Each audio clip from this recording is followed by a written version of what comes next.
Hello everyone. तो आज का जो वीडियो सेशन है वो क्लास 9 ज्योग्राफी का जो हमने चैप्टर स्टार्ट किया था, फर्स्ट चैप्टर जिसका नाम है इंडिया साइज एंड लोकेशन, उसका सेकंड पार्ट है।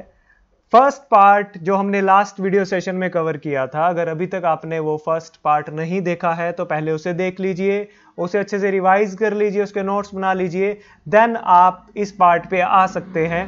तो स्टार्ट करने से पहले एक क्विक रिवीजन कर लेते हैं, देख लेते हैं कि हमने लास्ट क्लास में, लास्ट वीडियो सेशन में क्या क्या किया था। तो हमने लास्ट वीडियो सेशन में इंडिया के बारे में पढ़ा था कि अर्थ पे इंडिया कहां पे है, नॉर्दर्न हेमिस्फीयर में है। उसके लैटिट्यूड लॉन्गिट्यूड के बारे में पढ़ा था, और लैटिट्यूड लॉन्गिट्यूड क्या होते हैं, इनकी सारी बेसिक डिटेल्स को हमने कवर किया था बहुत अच्छे से। तो इसीलिए अगर आपको जरा सी कोई चीज याद नहीं आ रही है या आपने पिछले वीडियो को अच्छे से अभी नहीं देखा है, तो मैं यही सजेशन दूंगा कि इस वीडियो को देखने से पहले पिछले वीडियो को अच्छे से देखकर रिवाइज कर लेना, तभी आपके लिए ये वीडियो हेल्पफुल रहेगा और आपको अच्छे से चीजें समझ आ पाएंगी, क्योंकि फर्स्ट क्लास में हमने सारा बेसिक काफी डिटेल में कवर किया था। उसके बाद हमने देखा था कि इंडिया में से ट्रॉपिक ऑफ कैंसर पास हो रही थी, उसकी कई बार ये जो लैटिट्यूड लॉन्गिट्यूड की जो भी रेंजेस होती हैं किसी भी चीज की इस चैप्टर में पूछ ली जाती हैं शॉर्ट क्वेश्चंस में, आपको सबको अच्छे से याद करना है। उसके बाद हमने ये कवर किया था कि इंडिया का जो लैंड मास एरिया है, टोटल एरिया है, वो 3.28 मिलियन स्क्वायर किलोमीटर है, जो कि सारे वर्ल्ड में 7th प्लेस पे है। यहां तक हमने लास्ट क्लास में कवर कर लिया था। आज हम वहीं से कंटिन्यू करते हैं जहां पे हमने छोड़ा था। तो हमने लास्ट जो देखा था वो यहां तक देखा था कि इंडिया का जो ज्योग्राफिकल एरिया है वो वर्ल्ड में 7th प्लेस पे है। इंडिया की जो लैंड बाउंड्री है, इस पे बहुत क्वेश्चन पूछ लिया जाता है, वो 15,200 किलोमीटर है, और जो कोस्ट लाइन है वो 7516.6 किलोमीटर है। तो आज की क्लास में हम पढ़ने वाले हैं इसी साइज ऑफ इंडिया को कंटिन्यू करते हैं। India is bounded by young fold mountains in the north west, north and north east. तो ये जो रीजन है, मैं फिर से डायरेक्शन लिख देता हूं, नॉर्थ रीजन है, इस साइड हमारा वेस्ट रीजन है, इस साइड हमारा साउथ रीजन है, और इस साइड हमारा ईस्ट रीजन है। और यहां पे बात हो रही है नॉर्थ वेस्ट, यानी कि इधर के इलाके की बात हो रही है, नॉर्थ की बात हो रही है, और नॉर्थ ईस्ट के रीजन की बात हो रही है। इस नॉर्थ ईस्ट के रीजन में आपको देखने को मिल रहा है, आपको पता भी होंगी ये चीजें, कि यहां पे हमारे हिमालयाज रीजन है। ये कौन सा रीजन है? सारा का सारा हिमालयाज। ठीक है, ये हिमालयन रीजन है।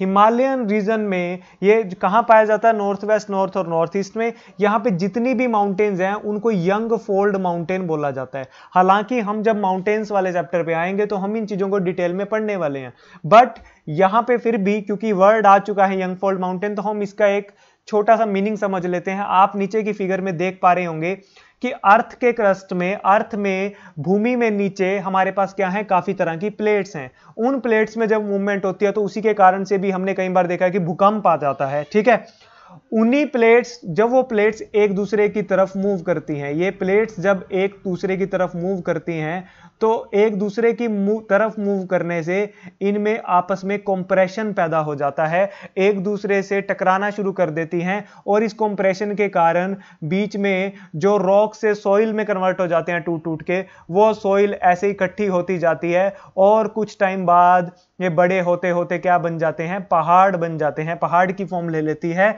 तो यानी कि कहने का मतलब जो हिमालयन रीजन्स की जो भी माउंटेन्स हैं वो यंग फोल्ड माउंटेन्स हैं, यानी कि आज से बहुत टाइम पहले वो जो टेक्टोनिक प्लेट्स हैं, यानी कि जो अर्थ के नीचे प्लेट्स पाई जाती हैं, उनके आपस में कंप्रेशन के कारण बनी हुई पहाड़ियां हैं। तो माउंटेन्स की कितनी सारी वैरायटी और टाइप्स होती हैं वो फर्दर हम चैप्टर्स में पढ़ने वाले हैं। तो यहां पे आपने ये समझना है कि इंडिया के नॉर्दर्न पार्ट में जो हिमालयन माउंटेन्स हैं वो सारी कौन सी माउंटेन्स हैं? यंग फोल्ड माउंटेन्स हैं। इन पे भी आपसे एमसीक्यू में पूछ लिया जा सकता है, तो अच्छे से याद रखना।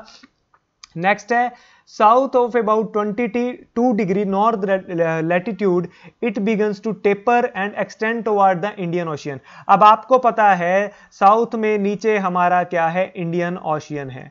तो आप देख रहे हो कि जब हम नॉर्थ से साउथ की तरफ चलना शुरू करते हैं तो यहां पे ये रीजन टेपर होता चला जाता है, तो वी शेप में आना शुरू कर देता है। ये आप जब भी, आप भी कई बार मैप ड्रॉ करते होंगे तो आप पहले नीचे वाला एरिया ड्रॉ करते हो जो कि बनाना बड़ा आसान होता है, एक वी टाइप शेप में बन जाता है।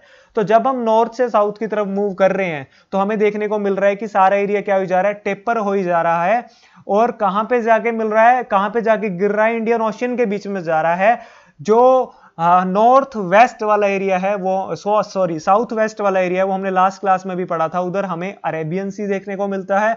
और जो साउथ ईस्ट वाला एरिया है उधर क्या है, बे ऑफ बंगाल यानी कि बंगाल की खाड़ी, जो कि मैंने आपको याद करवाया था कि जिस तरफ वेस्ट बंगाल पड़ता है उसी से ही याद रख लेना कि उस तरफ बंगाल की क्या पड़ती है, खाड़ी पड़ती है। इस तरफ क्या पड़ता है हमारा, वेस्ट बंगाल, जिसकी कैपिटल जो है कोलकाता है। ठीक है, उसके बाद हमने क्या देखना है कि जब हम गुजरात से अरुणाचल प्रदेश की तरफ मूव करते हैं, अब गुजरात हमारा क्या है, बिल्कुल वेस्ट पॉइंट हमारा क्या है गुजरात, और बिल्कुल ईस्ट जो पॉइंट है वो आपको मैंने बार बार बताया था लास्ट क्लास में, वो क्या है, अरुणाचल प्रदेश है।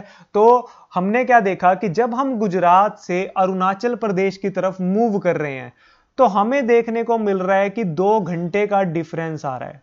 2 घंटे का डिफरेंस कैसे आ रहा है, यानी कि अगर मैं टाइम की बात करूं तो गुजरात का टाइम अरुणाचल प्रदेश के टाइम से 2 घंटे पीछे चल रहा है। जैसे मैंने आपको कहा था कि इंग्लैंड का जो जीएमटी यानी कि ग्रीनविच मेरिडियन टाइम है, उस टाइम में जब हम 5.5 घंटे ऐड कर देते हैं तो हमारा इंडिया का टाइम निकल जाता है, जो कि मैंने लास्ट क्लास में आपको बताया था। सिमिलरली जब हमने इंडिया में देखा तो हमने क्या कैलकुलेट किया कि यार गुजरात का टाइम तो अरुणाचल प्रदेश के टाइम से 2 घंटे कहां चल रहा है, पीछे चल रहा है।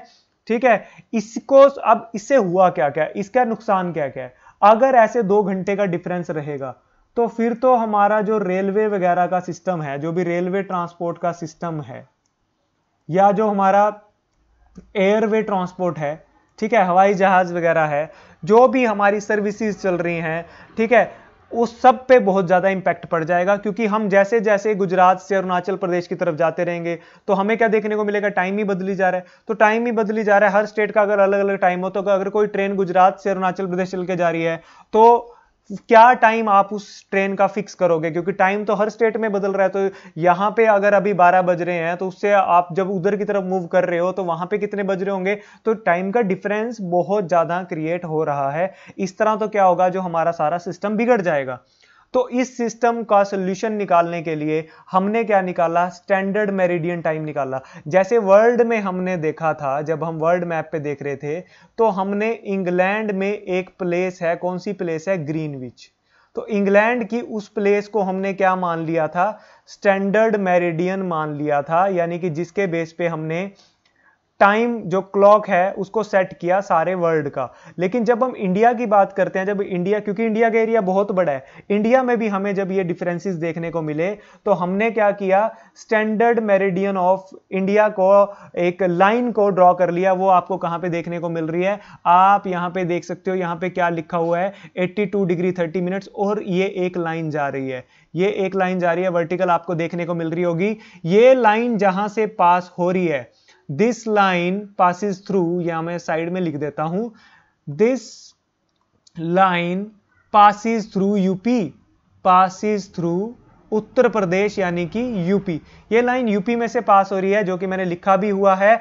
और इस लाइन की जो रेंज है वो कितनी है, 82 डिग्री 30 मिनट्स ईस्ट। तो ये रेंज आपसे पूछ ली जा सकती है, तो कहां पे लाई कर रही है ये लाइन, 82 डिग्री 30 मिनट्स ईस्ट में ये लाइन आपको देखने को मिल रही है। और इट इज पासिंग थ्रू था मिर्जापुर इन उत्तर प्रदेश। ये उत्तर प्रदेश के कौन सी जगह में पास हो रही है, मिर्जापुर में से पास हो रही है। इसी को इंडिया का स्टैंडर्ड टाइम बोला जाता है। यानी कि इस लाइन में, यानी कि यूपी के मिर्जापुर में जो टाइम हो रहा है, हमने उसी को सेट करके सारे इंडिया का वही टाइम निश्चित कर दिया है, वही टाइम फिक्स कर दिया है। जो वहां टाइम हो रहा है वही सारे इंडिया में हो रहा है। आई होप आपको ये स्टैंडर्ड मेरिडियन का जो भी कंसेप्ट, जो भी फंडा है वो समझ आ गया होगा।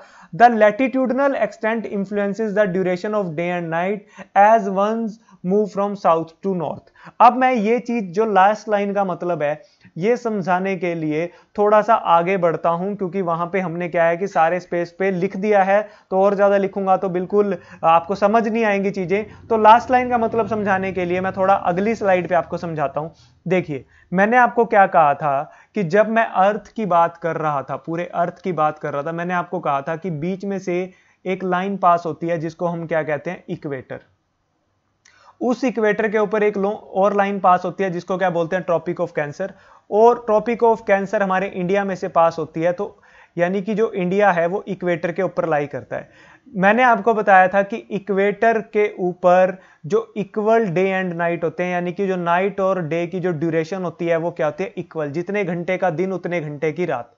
तो लेकिन जब हम इंडिया की तरफ मूव करते हैं, यानी कि इक्वेटर से नॉर्थ की तरफ मूव करते हैं, तो पहले इंडिया का कौन सा रीजन आता है, साउथ रीजन आता है। तो साउथ रीजन में जो डे एंड नाइट की जो ड्यूरेशन है, यानी कि जो डे एंड नाइट में जो डिफरेंस है, यानी कि कितने घंटे का दिन होता है, कितने घंटे की नाइट होती है, वो क्या है, वेरी लेस डिफरेंस है। जो डिफरेंस है वो वेरी लेस है।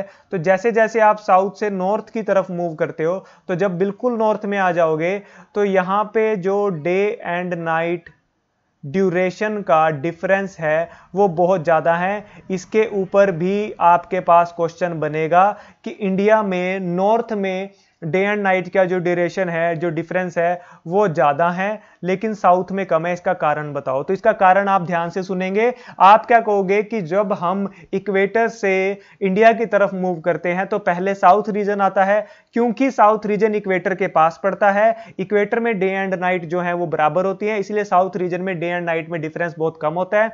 लेकिन जैसे जैसे हम नॉर्थ रीजन की तरफ जाते हैं इंडिया के, मतलब हम इक्वेटर से और ज्यादा दूर जाने की कोशिश करते हैं, तो डे एंड नाइट का डिफरेंस भी बढ़ना शुरू हो जाता है। आई होप आपको मेरी बात क्लियर हो गई होगी। अब मैंने लास्ट स्लाइड में आपको क्या बताया कि हमने एक standard meridian of India select कर लिया है। किसको सेलेक्ट किया है, 82 डिग्री 30 मिनट ईस्ट, जो कि कहां पड़ता है, इस लोकेशन में, यूपी में पड़ता है। ठीक है, जो जगह का नाम क्या है, मिर्जापुर। अब बात यह आती है कि इसी को ही हमने स्टैंडर्ड मेरिडियन क्यों सिलेक्ट किया। क्वेश्चन क्या आता है, और ये क्वेश्चन आपकी बुक में फाइंड आउट में है। काफी बच्चे इन क्वेश्चंस को स्किप कर देते हैं, इन क्वेश्चंस को छोड़ देते हैं कि यार ये तो फाइंड आउट है, हम सिर्फ एनसीईआरटी के क्वेश्चंस करेंगे, एवरग्रीन के करेंगे। याद रखना, ऐसे ऐसे क्वेश्चन बहुत सिग्निफिकेंट होते हैं, इनसे हमें सारे चैप्टर का बेसिक समझ आता है। देखो, आपको मैंने बताया था इंडिया की जो रेंज है नॉर्थ टू साउथ वो कितनी है, 37 डिग्री 66 मिनट्स और 8 डिग्री 4 मिनट्स। और जो इंडिया की रेंज वेस्ट टू साउथ है वो कितनी है, 68 degree 7 minutes and 97 degree 25 minutes. मैंने आपको कहा था चाहे यहां से यहां की रेंज हो, इसमें भी अप्रोक्सीमेटली 30 डिग्री का डिफरेंस है। चाहे नॉर्थ से साउथ तक की रेंज हो, इसमें भी अप्रोक्सीमेटली 30 डिग्री का डिफरेंस है। एक बात मैं आपको अच्छे से समझाना चाहूंगा कि जब हम लॉन्गिट्यूडनल डिस्टेंस को कवर करते हैं, यानी कि जब हम इंडिया के वेस्ट से लेके ईस्ट की तरफ मूव करते हैं, यानी कि गुजरात से लेके अरुणाचल प्रदेश की तरफ मूव करते हैं, तो हमें जो लॉन्गिट्यूडनल एक्सटेंट है वो कितने डिग्री का मिल रहा है, 30 डिग्री का मिल रहा है। दूसरी चीज में हमने क्या देखा, आपने सबने बचपन से सुना होगा, sun rises in the east and sets in the west. जो सूर्य उदय होता है वो ईस्ट में होता है और पश्चिम में सूर्य अस्त होता है, यानी कि छिप जाता है। It takes 4 minutes for the sun to move across 1 longitude. Sun को 1 लॉन्गिट्यूड मूव करने में, यानी कि 1 डिग्री लॉन्गिट्यूड मूव करने में सन टेक्स 4 मिनट। सन को 4 मिनट का टाइम लगता है 1 डिग्री लॉन्गिट्यूड डिफरेंस को, डिस्टेंस को कवर करने में। हमने कितना कवर किया है, 30 डिग्री। 30 डिग्री का डिस्टेंस कवर करना है। अगर सन ईस्ट में मूव कर रहा है, यानी कि अरुणाचल प्रदेश में सबसे पहले सन देखने को मिलता है, ठीक है, ठीक है, यहां से सन क्या हो गया, राइज हो गया। और सन किस तरफ, अब वहां पे राइज हो गया, तो वहां पे एकदम जो सन दिखा वो अभी गुजरात में नहीं दिखेगा। गुजरात में अभी क्या है, रात होगी, लेकिन अरुणाचल प्रदेश में सन दिख चुका है। तो ये क्यों हो रहा है ऐसा, तो हमने कहा कि 30 डिग्री का डिफरेंस है गुजरात से अरुणाचल प्रदेश के बीच में। 1 डिग्री लॉन्गिट्यूड पे सन को मूव करने में 4 मिनट लगते हैं, तो 30 डिग्री पे कितने लगेंगे, आप 4 से मल्टीप्लाई कर दीजिए, कितने मिनट लगेंगे, हमें 120 मिनट लगेंगे। और 120 मिनट का मतलब क्या होता है, 2 घंटे। इसलिए बोल दिया जाता है कि जो गुजरात है वो अरुणाचल प्रदेश से कितने घंटे पीछे है, 2 घंटे पीछे। आई होप आपको आंसर क्लियर हो गया होगा। यही आंसर यहां पे लिखा हुआ है जो मैंने आपको पहले ही समझा दिया। That's why the eastern most point, यानी कि Arunachal Pradesh of India is 2 hours ahead of the western most point, यानी कि Gujarat. This difference of time might create confusion in air and the rail timing, जो कि मैं आपको पहले ही समझा चुका हूं। एयर और रेल की टाइमिंग में ये डिफरेंस जो है वो प्रॉब्लम क्रिएट कर सकता है, कंफ्यूजन क्रिएट कर सकता है। इसको अवॉइड करने के लिए हमने 68 डिग्री 7 मिनट यानी कि सबसे वेस्ट पॉइंट और सबसे ईस्ट पॉइंट का एक मिडल पॉइंट चूज कर लिया, जो कि कहां पे है 82 डिग्री 30 मिनट्स पे, जो कि कहां पे पड़ता है मिर्जापुर यूपी में। इसी को हमने क्या मान लिया, standard time of India for all country. ठीक है, तो आपको एक चीज याद रखनी है, मैंने अभी अभी आपको क्या बताया कि जब हम इंडिया के, मैं यहां पे लिख देता हूं कि जब हम इंडिया के साउथ से नॉर्थ की तरफ मूव कर रहे हैं तो हमें जो डिफरेंसेस देखने को मिल रहे हैं वो डे एंड नाइट की ड्यूरेशन में देखने को मिल रहे हैं। ठीक है, समझ आई मेरी बात कि दिन कितने घंटे का होगा और रात कितने घंटे की होगी। जब हम इंडिया में वेस्ट टू ईस्ट की तरफ मूव कर रहे हैं तो हमें जो डिफरेंसेस देखने को मिल रहे हैं वो किस चीज में देखने को मिल रहे हैं, अभी पिछली स्लाइड में लिखा भी हुआ था, duration of day and night जब हम साउथ से नॉर्थ की तरफ मूव कर रहे हैं। और इस स्लाइड में हमें क्या देखने को मिल रहा है कि डे एंड नाइट तो हमने समझ लिया, but west to east Gujarat से अरुणाचल प्रदेश में क्या आ रहा है, डिफरेंसेस किस चीज में आ रहे हैं, डिफरेंसेस आपके आ रहे हैं टाइम के अंदर। ठीक है, टाइम के अंदर डिफरेंसेस आ रहे हैं जब हम वेस्ट टू ईस्ट की तरफ जा रहे हैं और जब हम इंडिया के साउथ से नॉर्थ की तरफ मूव कर रहे हैं, तो डे एंड नाइट की ड्यूरेशन के जो डिफरेंसेस हैं वो हमने कवर किए। तो ये चीज आपको आई होप कि अच्छे से समझ आ गई होगी क्यों ये डिफरेंसेस होते हैं। तो जब आपसे पूछा जाए वेस्ट टू ईस्ट तो आपने लॉन्गिट्यूड को एक्सप्लेन करना है, जब आपसे पूछा जाए साउथ टू नॉर्थ तो आपने लैटिट्यूड को एक्सप्लेन करना है, क्योंकि जब हम साउथ से नॉर्थ की तरफ मूव कर रहे हैं इसका मतलब हम इंडिया का लैटिट्यूड रेंज को कवर कर रहे हैं। लैटिट्यूड क्या होता है, जो इक्वेटर के पैरेलल लाइंस होती हैं, और लॉन्गिट्यूड जो प्राइम मेरिडियन यानी कि जो वर्टिकल लाइंस होती हैं, प्राइम मेरिडियन के अकॉर्डिंग जो लाइंस चलती हैं। ठीक है, नेक्स्ट हम चलते हैं नेक्स्ट फाइंड आउट की तरफ। एक और क्वेश्चन जो हमारे लिए बहुत इंपॉर्टेंट है, why is the difference between the duration of day and night hardly felt at Kanyakumari but not so in Kashmir. अब कन्याकुमारी आपको पता है कहां पे है, सबसे ज्यादा साउथ में है। तो ये वो क्वेश्चन है जिसका आंसर हम पहले ही कर चुके हैं। कन्याकुमारी और सबसे नॉर्थ में क्या पड़ रहा है, कश्मीर। ये वही क्वेश्चन हमसे पूछ रहे हैं कि कितने कन्याकुमारी में जो टाइम ड्यूरेशन मतलब डे एंड नाइट के ड्यूरेशन में जो डिफरेंस है वो बहुत कम है, लेकिन कश्मीर में बहुत ज्यादा है, यानी कि नॉर्थ में बहुत ज्यादा है, साउथ में बहुत कम है। तो इसका आंसर हम ऑलरेडी कर चुके हैं कि जो कन्याकुमारी है वो इक्वेटर के पास पड़ता है। इक्वेटर पे 12 घंटे का दिन 12 घंटे की रात होती है, और इसलिए कन्याकुमारी में जो हार्डली डिफरेंस होता है 1 घंटे का, किसमें, डे एंड नाइट में। लेकिन जब हम मूव करते हैं 30 डिग्री दूर आ जाते हैं यानी कि कश्मीर में आ जाते हैं तो ये डिफरेंस ज्यादा हो जाता है। ये चीज आई होप आप सबको अच्छे से समझ आ गई होगी। नेक्स्ट है India and the world. India की और वर्ल्ड की बात हो रही है कि इंडिया वर्ल्ड में कैसे कनेक्टेड है। अब ये आपके सामने जो पिक्चर आप देख पा रहे हो ये किस चीज की है, ये है एशियन कॉन्टिनेंट की। अब इस तरफ मैं कह लेता हूं कि ये हमारा हो गया नॉर्थ, और इस तरफ हम मूव कर रहे हैं तो ये हमारा हो गया साउथ। तो साउथ के इस तरफ हमारा क्या पड़ता है, वेस्ट, और इस तरफ हमारा क्या पड़ता है, ईस्ट। तो आपने एक चीज बहुत सुनी होगी कि एक वर्ड बहुत फेमस होता है, वेस्टर्न कल्चर, वेस्टर्न कंट्रीज। तो ये वेस्ट कंट्रीज, वेस्टर्न कल्चर का मतलब क्या है, यूरोपियन कल्चर। ठीक है, क्योंकि वेस्ट में ये सारा हमारे पास क्या पड़ता है, वेस्ट में हमारे पास क्या पड़ता है, यूरोप। ईस्ट की जो कंट्रीज हैं, जापान वगैरह आप देख सकते हो, यहां पे पड़ गई ईस्ट में। ऊपर नॉर्थ में देख सकते हो रशिया वगैरह, और साउथ में यानी कि किसके साउथ में, एशियन कॉन्टिनेंट के। तो एशियन कॉन्टिनेंट के साउथ में हमारे पास क्या पड़ रहा है, इंडिया पड़ रहा है। यह चीज हमें देखने को मिल रही है फिगर में। तो यही चीज यहां पे लिखी हुई है कि जो इंडियन लैंड मास है, it has a central location between East and West Asia. तो आपको देखने को मिल रहा है कि इंडिया कैसा लग रहा है कि जैसे वो वेस्ट कंट्रीज और ईस्ट कंट्रीज के बिल्कुल कहां पे पड़ रहा है, मिडल में पड़ रहा है। India is the southward extension of Asian continent. तो एशियन कॉन्टिनेंट के इंडिया कहां पे पड़ रहा है, साउथ में पड़ रहा है। The trans Indian Ocean routes which connect the countries of Europe in the west and countries in the East Asia provides a strategic central location to India। तो कहते हैं जो ओशियन रूट है, ये जो सारा यहाँ पे है, ये इंडिया के नीचे क्या है यहाँ पे, इंडियन ओशियन। तो ये जो सारा ओशियन रूट है, देखो ये जो सारा ओशियन रूट है, ये कितनी कंट्रीज को इंडिया से जोड़ रहा है, और कितनी कंट्रीज आगे से ईस्ट साइड से भी और वेस्ट साइड से भी इंडिया से जोड़ रहा है, सारी कंट्रीज को। ठीक है, तो ये आपको देखने को मिल रहा है। तो यानी कि इंडिया की जो लोकेशन है वो बहुत सिग्निफिकेंट लोकेशन है। ठीक है, ट्रेडिंग, बिजनेस, इंपोर्ट एक्सपोर्ट के पॉइंट ऑफ व्यू से, क्योंकि इंडिया बिल्कुल बीच में बैठा है। और वैसे भी इंडिया में जो रिसोर्सेज वगैरह हैं वो काफी ज्यादा रिच पाए जाते हैं, जो कि हम अपकमिंग चैप्टर्स में पढ़ने भी वाले हैं। तो ये चीज इंडिया के लिए काफी बेनिफिशियल है जो इंडिया की लोकेशन है। डेक्कन पेनिनसुला प्रोट्रूड्स, पहले तो यहां पे एक वर्ड आया है पेनिनसुला, इसका मतलब हम समझ लेते हैं। ठीक है, इंडिया का जो साउथ रीजन है, आप देख पा रहे होंगे ये जो वी शेप वाला रीजन है इंडिया का, इसको हम बोल देते हैं, क्या बोल देते हैं, पेनिनसुला।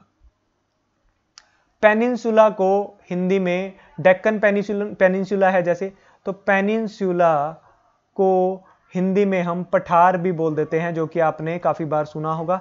पेनिनसुला होता क्या है, ये एक ऐसा लैंड एरिया होता है, land area which is majorly, इसकी डेफिनेशन आपसे पूछ ली जाती है, which is majorly covered by sea और वाटर। ठीक है, एक ऐसा लैंड एरिया जिसका ज्यादातर एरिया जो है वो किससे घिरा हुआ है, वाटर से घिरा हुआ है, but it is connected to a land, but it is connected to a land. ठीक है, लेकिन ये एक लैंड से कनेक्टेड होता है। जैसे इंडिया का जो साउथ वाला रीजन है वो इंडियन ओशियन के बिल्कुल अंदर चला गया, लेकिन वो कनेक्टेड है, वो अलग नहीं है। तो फिर एक ऐसा रीजन किसे बोलेंगे जो सारी तरफ से पानी से घिरा हो। ठीक है, कई बार हमारे पास क्वेश्चन आ जाता है कि एक ऐसा रीजन है जो सारी तरफ से पानी से घिरा हुआ है, उसको क्या बोलेंगे। मान लो मैंने कोई भी एक एरिया ड्रॉ कर लिया, ठीक है, जो एरिया ड्रॉ कर लिया जिसके सारी तरफ क्या है, पानी है, कवर्ड ऑन ऑल साइड्स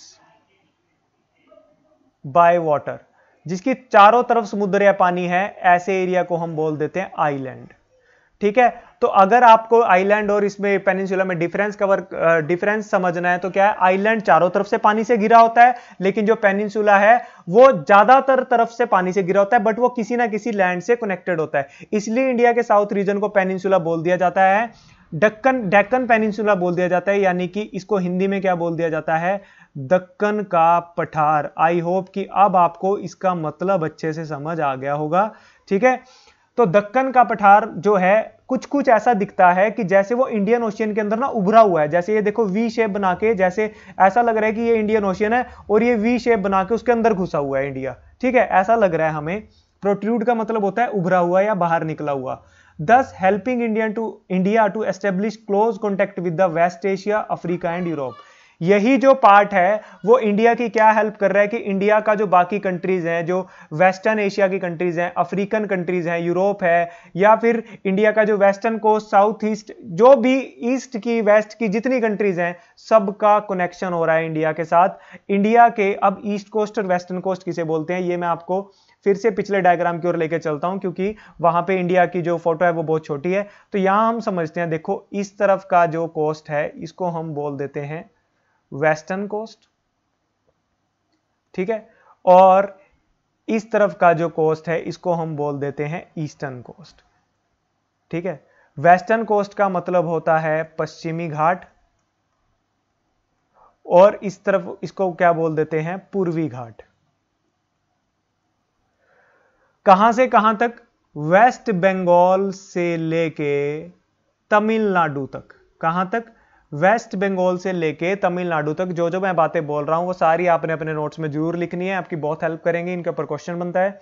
तो वेस्ट बंगाल से लेके तमिलनाडु तक, मैं यहां पे लिख भी देता हूं, वेस्ट बंगाल से लेके तमिलनाडु तक जो हमारा रीजन है इसको क्या बोल दिया जाता है, इसको बोल दिया जाता है ईस्टर्न कोस्ट, यानी कि पूर्वी घाट। और जो गुजरात से लेके केरला तक, ठीक है, गुजरात, केरला, और केरला इसमें तमिलनाडु भी आता है, याद रखना, तमिलनाडु का भी थोड़ा सा रीजन टच करता है नीचे से। ठीक है, तो गुजरात से लेके केरला की जब हम बात करते हैं, ये जो हमारा आ जाता है इसको हम बोल देते हैं वेस्टर्न घाट, यानी कि पश्चिमी घाट। अब आपका असाइनमेंट ये है, जो कि आप इस वीडियो को देखने के बाद कमेंट सेक्शन में बताएंगे, ठीक है, या फिर पर्सनली हमें सेंड करेंगे कि वेस्टर्न कोस्ट यानी कि पश्चिम घाट पे कौन कौन सी इंडियन स्टेट कवर होती हैं और पूर्वी घाट पर कौन कौन सी इंडियन स्टेट कवर होती हैं। ये आपका असाइनमेंट है जो आप करके हमें सेंड करेंगे। तो हमने देखा कि जो इंडिया की लोकेशन हम कवर कर रहे हैं, उसका जो इंडिया का कोस्ट लाइन है, यानी कि जो समुद्र के आसपास का इलाका है, वो सबसे ज्यादा इंडियन ओशियन में इंडिया का ही है। India has long coast line Indian Ocean, ऐसा किसी कंट्री का नहीं है। इंडिया की इसी पोजीशन के कारण ही जो इंडियन ओशियन का नाम है वो किसके नाम पर पड़ा है? Named after India. तो आपके ऊपर यहां से भी एक बहुत इंपॉर्टेंट क्वेश्चन निकल के आता है कि इंडियन ओशियन का नाम इंडिया के नाम पे क्यों पड़ा है। तो आपका आंसर क्या होगा? क्योंकि इंडिया का जो कोस्ट लाइन है, इंडिया का जो लैंड एरिया है, वो सबसे ज्यादा इंडियन ओशियन के अंदर है, ऐसा और किसी कंट्री का नहीं है। इसी के कारण इस पोजीशन को देखते हुए इंडियन ओशियन का नाम किसके नाम पे पड़ा है? इंडिया के नाम पे पड़ा है। तो ये छोटे छोटे सारे क्वेश्चन आई होप कि आपको अच्छे से समझ आ रहे होंगे। बढ़ते हैं आगे। अब देखो इंडिया की जो लोकेशन है वो कैसे दूसरी कंट्री से कनेक्ट हो रही है, वो आपको इस डायग्राम में देखने को मिल रही है। तो मोटा मोटा अभी हम इस डायग्राम को देख के आज की क्लास को यहां पे खत्म करेंगे। उससे पहले हम देख लेते हैं, यहां पे आप देख रहे होंगे कि ये हमारा है इंडिया, लेफ्ट हैंड साइड वाली फिगर में देख रहे होंगे, ये हमारा है यूरोप, ये हमारा है अफ्रीका। पहले आपको देखने को मिल रहा है कि पहले क्या होता था कि हम इतने बड़े रूट से घूम के इंडिया के अंदर आया करते थे जब हमें समुद्र के रास्ते से आना होता था। उसके बाद 1869 में क्या हुआ? 1869 में यहां पे एक रीजन पड़ता है, ये जहां पे सुएज कैनाल लिखा हुआ है, यहां पे रीजन पड़ता है, उस कंट्री का नाम है इजिप्ट। इजिप्ट में यहां पे क्या हुआ? यहां पे हमारा जो ये जो सी देखने को मिल रहा है, ये है मेडिटेरेनियन सी। ठीक है, तो आपको मैप के अंदर हर चीज पता होनी चाहिए। मैंने आपको पहले भी कहा था मैप का बहुत इंपॉर्टेंट रोल है। और ये जो बीच का एरिया छोटा सा, ये जो पतला सा चैनल यहां से जा रहा है, ये जो सी है इसको बोल देते हैं रेड सी।